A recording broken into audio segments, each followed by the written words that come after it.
کا پھول ہے میرا حسین باغ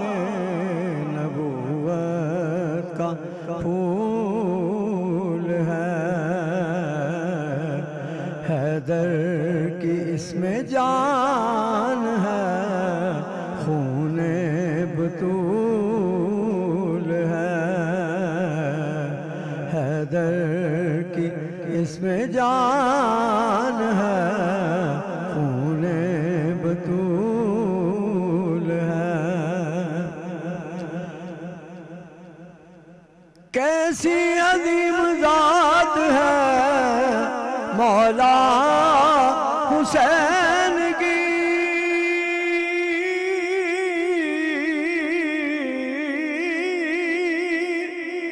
کیسی عظیم ذات ہے مولا حسین کی جس کے لیے حضور کے سجدے میں طول ہے جس کے لیے حضور کے سجدے میں طول ہے دنیا میں اور کون ہے شبیر کے سوا دنیا میں اور کون ہے شبیر کے سوا ایسا سوار جس کی سواری رسول ہے ایسا سوار جس کی سواری رسول ہے جس کے لیے یزید نے اتنے ستم کیے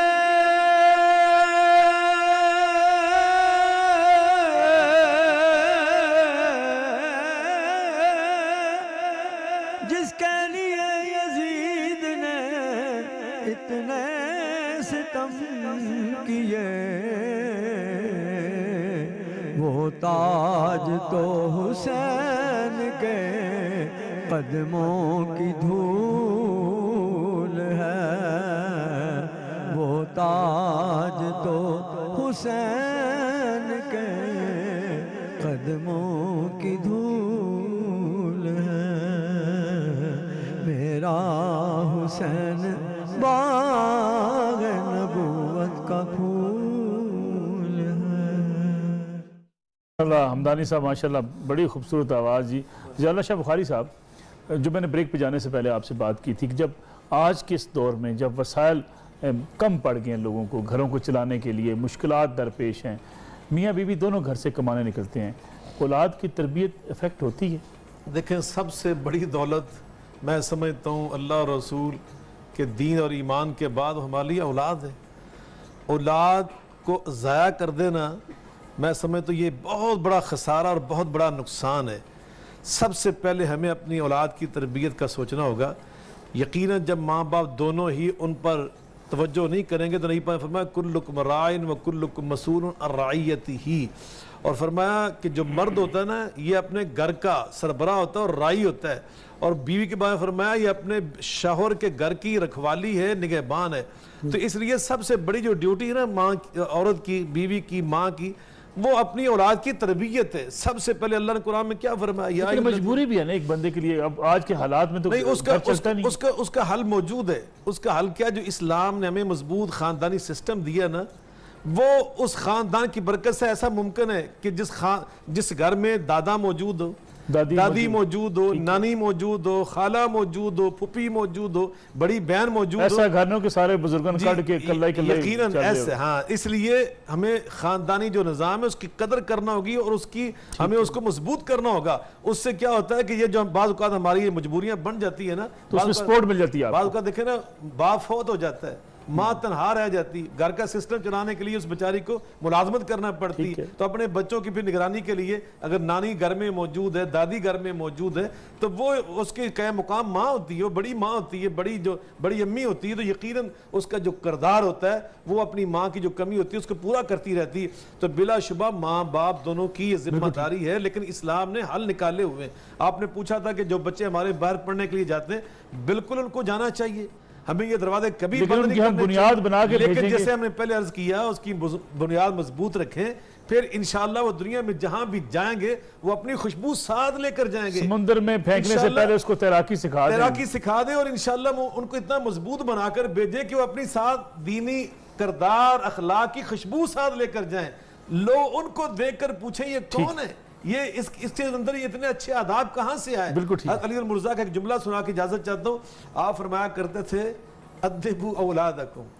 ادبوا اولادکم وعلموہم الخیر، اپنی اولاد کو آداب زندگی سکھاؤ کہ زندگی ہم نے کس ادب سے گزارنی ہے، وعلموا الخیر، اور انہیں خیر کی تعلیم دے۔ حیدری صاحب آج کل کرونا ہے، بچے گھروں میں بند ہیں، باہر نکل نہیں سکتے، میں چاہتا ہوں آپ کا پیغام یہ بھی پہنچ جائے ہمارے ناظرین تک، یہ بڑا بیسٹ موقع ہے کہ آپ بچوں کے پاس ٹائم بڑا ہے اور آپ ان کو کچھ چیزیں سکھا سکتے ہیں، دین کی بنیادیں سکھا سکتے ہیں، ان کو نماز کی طرف راغب کر سکتے ہیں، انہیں قرآن پاک سکھا سکتے ہیں، کیونکہ باہر ان کے مشغولات بہت کم ہو گئے ہیں، تو اس لیے گھر بٹھا کے آپ ان کو بجائے سوشل میڈیا پہ یا ان کو موبائل پہ گیم کھیلنے کے کچھ نہ کچھ وقت آپ ان کا حاصل کر سکتے ہیں۔ جناب نصر اللہ ملک صاحب، جہاں کرونا نے ظاہری طور پر جانوں کا نقصان کیا ہے، بہت نقصان ہے، اللہ ہمیں اس موذی مرض سے بچائے، عالم انسانیت کو بھی اور بالخصوص میرے ملک پاکستان کو بھی۔ اس سے پہلے ایک چھوٹا سا پیغام دینا چاہتا ہوں، ہاتھ جوڑ کے، ہاتھ اٹھا کے نہیں، کیونکہ دین نرمی کا نام ہے، سختی کا نام نہیں ہے۔ کسی کو فوری کافر کہہ دینا، جانمی کہہ دینا، جاہل، یہ میرے نبی کی سنت نہیں ہے۔ ہاتھ جوڑ کے کہہ رہا ہوں، وقت ہے منا لو اپنے روٹھے ہوئے خدا کو،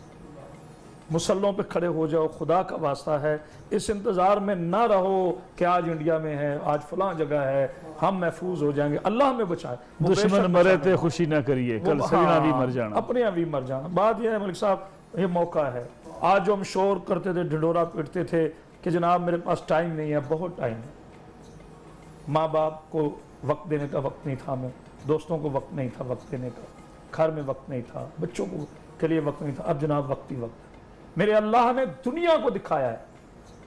دنیا میں دیکھیں، میں یہ آن ایئر بات کر رہا ہوں، بالکل ہم اس نبی کے ماننے والے ہیں جو پتھر کھا کے بھی دعائیں دیتا ہے، ہم کسی کو ٹیس نہیں کرتے، ہم کسی کے برے وقت کو دیکھ کر اسے تانے نہیں دیتے، لیکن کشمیر کو آپ دیکھیں اس نے کتنا بڑا لاک ڈاؤن میں کیا۔ بھائی صاحب بخاری صاحب 1.5 سال سے وہ اپنے گھروں میں زندانوں میں بند تھے، آج ہمیں 1 ہفتے کا لاک ڈاؤن ہوا ہے تو پتہ چل گیا زندان کیا ہے، پتہ چل گیا ظلم کیا ہے، پتہ چل گیا گھر میں موت ہو تو کیا ہوتا ہے، پتہ چل گیا گھر میں مر جائے تو کفن نہ ملے تو اس کی بیٹیوں پہ کیا قیامت گزرتی ہے۔ اپنے گھر میں آگ لگے تو آگ، دوسروں کے گھر میں آگ لگے تو تماشا، مگر اس کے باوجود ہم اس نبی معظم کے ماننے والے ہیں، ہم نے پھر بھی اس ظلم کے باوجود بھی ہم نے اپنا مذہب دیکھا ہے، ہم نے اسلام دیکھا ہے، ہم نے پھر بھی لوگوں کی مدد کی ہے اور پھر بھی کرتے رہیں گے، کیونکہ ہم اس رسول کے ماننے والے ہیں جو پتھر کھا کے دعائیں دیتا ہے۔ جی بسم اللہ۔ حیدری صاحب بہت بہت آپ کا شکریہ، مجھے آپ کو ٹوکنا نہیں تھا لیکن ٹرانسمیشن بھی ہمیں ختم کرنی ہے، اس کے بعد سحری کا وقت ہوا چاہتا ہے، سحری کھائیں، آپ روزہ رکھیں، آپ رضا شاہ بخاری صاحب، مرغوب حمدانی صاحب، آپ کو بھی بہت شکریہ۔ ناظرین آج کی اس ساری ٹرانسمیشن کو ہم یہیں پہ ختم کرتے ہیں، انشاءاللہ کل آپ کی خدمت میں دوبارہ حاضر ہوں گے۔ اپنا اور اپنے عزیز و اقارب کا سب کا خیال رکھیں، دعائیں کریں، سحری کے وقت دعائیں بڑی قبول ہوتی ہیں۔ اجازت چاہتے ہیں، انشاءاللہ کل آپ سے پھر ملاقات ہوگی۔